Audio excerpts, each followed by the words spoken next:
ভারতের সাথে সম্পর্ক গুরুত্বপূর্ণ বাংলাদেশের জন্য। আমি মনে করি যে তেমন কোনো কারণ নেই আর নির্বাচন না হওয়ার।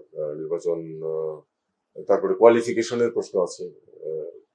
নির্বাচন পারফেক্ট হয় এটা খুব রেয়ার, যে একটা পারফেক্ট কোনো কিছু হয়েছে এটা হয় না।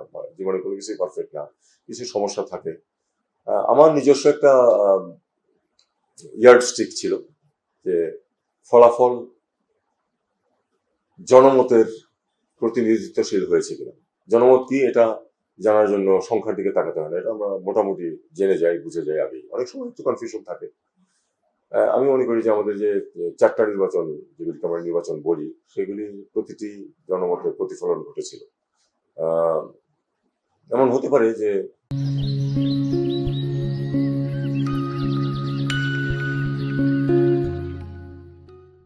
হয়তো 5টা সিট অমুকের বেশি পাওয়া উচিত ছিল বা স্বাভাবিক ছিল, সেটা হয় নাই বিভিন্ন কারণে। এটা হতে পারে, যে কোনো সময় হয়। আপনাদেরকে আমি এটুকু বলতে পারি, আমি তো দীর্ঘদিন ভারতে ছিলাম। সর্ববৃহৎ গণতন্ত্রের তারা গর্ব করেন নিজেদেরকে নিয়ে। সেখানেও কিন্তু পারফেক্ট কখনো হয় না, কিছু সমস্যা থাকে।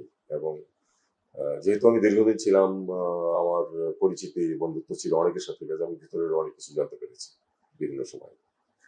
তো আমি আশা করবো যে এই যে নির্বাচন সামনে আসছে, এটা অবশ্যই আমাদের জনমতের প্রতি প্রতিনিধিত্বশীল হবে। শুধু তাই না, মানুষ ভোট দিতে যেতে পারবে, ভোট দিতে পারবে, এবং সেই ভোট প্রপারলি গণনা হয়ে রেজাল্ট হবে। এইটুকু আমি দৃঢ়ভাবে বিশ্বাস করি যে এটা হবে। এবং এটা যদি হয়, আমার মনে হয় যে সরকারের অংশ আমি, সেই সরকার একটা সন্তুষ্টি নিয়ে বিদায় নিতে পারে।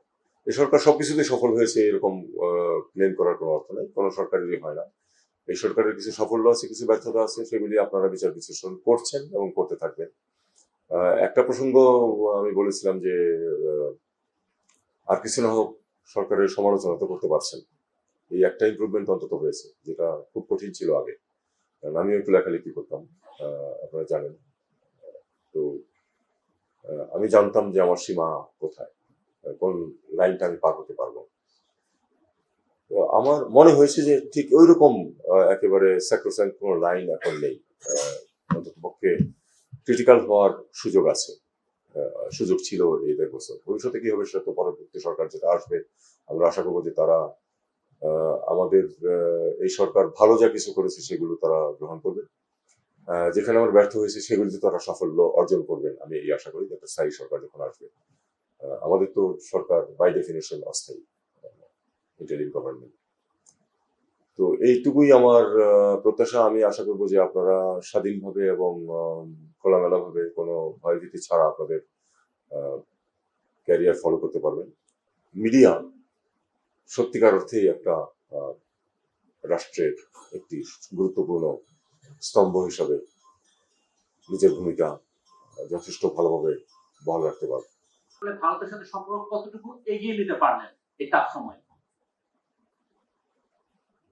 ভারত না, তো ভারতের সাথে সম্পর্ক গুরুত্বপূর্ণ বাংলাদেশের জন্য, কোনো সন্দেহ নেই। তবে একটি জিনিস আমি এটুকু এভাবে ইভ্যালুয়েট করতে পারি যে ভারতের সাথে আমি আপনাদেরকে একদম প্রথম থেকে একটা টার্ম, একটা ফ্রেজ ব্যবহার করে আসছি, good working relation on the basis of reciprocal respect and interest. তো আমি আপনাদেরকে এটুকু বলতে পারি যে